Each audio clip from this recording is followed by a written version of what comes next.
Dan demikian keadaan orang yang mati dalam keadaan dia kafir atau dia berbuat jahat, langit dan bumi tidak ada yang menangisinya. Berarti orang mukmin ketika mati ditangisi oleh langit dan bumi. Maka bumi kehilangan ketika seorang mukmin meninggal yang saleh. Demikian pula langit menyambut dengan baik arwah orang mukmin yang saleh ketika dia dibawa naik oleh para malaikat. Sementara orang jahat, fama bakat alaihimus sama wal ard. Enggak ditangisi langit dan bumi.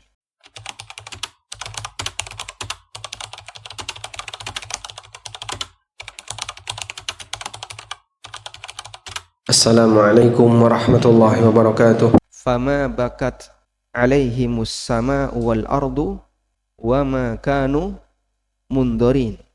Mereka tidak ditangisi oleh langit dan bumi. Saat orang kafir itu mati, mereka tidak ditangisi oleh langit dan bumi. Wis luweh-luweh kowe mati yo ndang mati.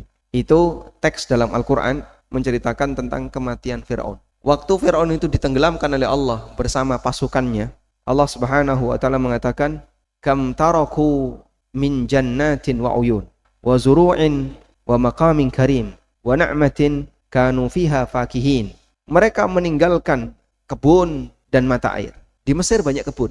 Di Mesir ada banyak mata air. Pertanian Mesir di zaman Firaun termasuk maju. Dan itu sudah terjadi sejak zaman Yusuf. Sehingga ketika di zaman Yusuf, rajanya bermimpi ada 7 sapi, memakan 7 sapi, kemudian ditakwil oleh Yusuf, hingga akhirnya Yusuf diangkat sebagai apa? Menteri Perbendaraan Negara. Sejak saat itulah kemudian Bani Israel yang dari Syam berbondong-bondong tinggal di Mesir. Mereka pindah. Para keturunan Yakub pindah ke situ, keluarga-keluarga Yakub pindah ke situ. Akhirnya mereka beranak pinak selama bertahun-tahun dalam jumlah yang sangat banyak. Itulah awal mula kenapa Bani Israel ada di Mesir. Hingga muncul Raja Fir'aun ini, yang kemudian dia punya mimpi bahwa nanti kekuasaannya akan digulingkan. Akhirnya terjadilah seperti kisah Musa.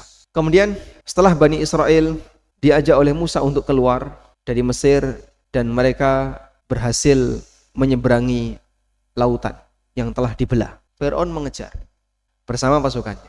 Pertimbangannya kan begini ya, andaikan Fir'aun itu tepat di tepi laut sebelum lautan itu ditutup, dia balik. Andaikan dia mempertimbangkan, ngapain kita kejar? Mereka sudah lari, sudah. Kita sudah nggak punya urusan dengan Bani Israel. Buat apa kita kejar mereka? Biarkan mereka lari, mereka sudah tidak ada di Mesir, nggak ganggu kita. Terus dia balik bersama pasukannya. Dia tetap hidup jadi raja, menikmati istananya bersama keluarganya.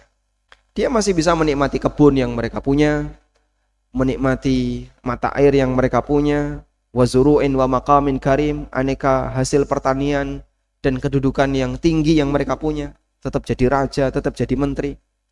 Mereka tetap bisa menikmati kerajaan itu. Wa na'matin kanu fiha fakihin, mereka bisa menikmati aneka kenikmatan yang mereka banggakan.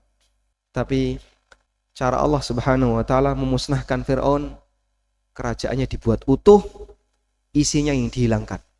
Sehingga kerajaan Fir'aun tidak ditenggelamkan, Allah tidak ngirim angin yang merusak, yang memporak-porandakan kerajaan, tapi kerajaannya dibuat utuh, tapi orangnya yang dikeluarkan. Karena itu Allah mengatakan, kam taraku min jannatin wa uyun. Mereka telah meninggalkan kebun dan mata air mereka. Mereka tinggalkan. Sehingga kerajaannya utuh, tapi orangnya yang pergi. Lelakinya mati semuanya.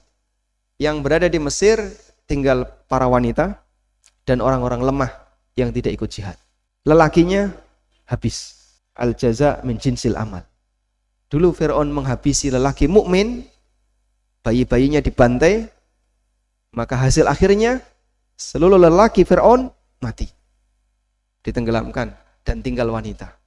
Lalu di bagian akhir, kadzalika wa auratsnaha qauman akharin, demikianlah kami wariskan kerajaannya Fir'aun kepada kaum yang lain, yaitu Bani Israel.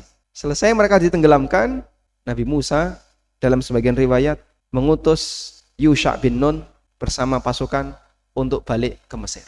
Sahlan maisur, betapa mudahnya mereka masuk ke dalam Mesir tanpa perlawanan. Yang tersisa tinggal para wanita dan anak-anak dan orang-orang tua, dan kerajaan mereka dikuasai oleh Bani Israel. Dari situlah kekayaan-kekayaan Bani Israel, mas-mas Bani Israel. perhiasannya Fir'aun, kekayaan Fir'aun diambil oleh Bani Israel. Terus dibawa ke Syam. Dan kemudian wilayah kekuasaan Bani Israel menyebar dari Mesir sampai Syam. Maka Qarun punya kekayaan yang luar biasa. Itu tempatnya di mana? Di Fayyum, di Mesir. Ada lembah namanya Lembah Qarun. Wallahu alam, bisa jadi asal mula harta bendanya Qarun itu peninggalan Fir'aun yang dia miliki.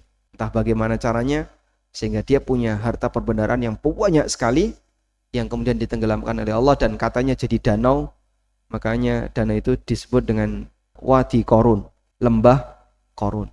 Demikianlah bagaimana cara Allah Subhanahu wa taala membalas kejahatan dengan yang semisal. Lalu Allah memberikan komentar, "Fama bakat 'alaihimus sama'u wal ardu wama kanu mundarin." Mereka tidak ditangisi langit dan bumi. Dan demikian keadaan orang yang mati dalam keadaan dia kafir atau dia berbuat jahat, langit dan bumi tidak ada yang menangisinya. Berarti orang mukmin ketika mati ditangisi oleh langit dan bumi. Maka bumi kehilangan ketika seorang mukmin meninggal yang saleh. Demikian pula langit menyambut dengan baik arwah orang mukmin yang saleh ketika dia dibawa naik oleh para malaikat. Sementara orang jahat, fama bakat alaihimus sama wal ard, enggak ditangisi langit dan bumi.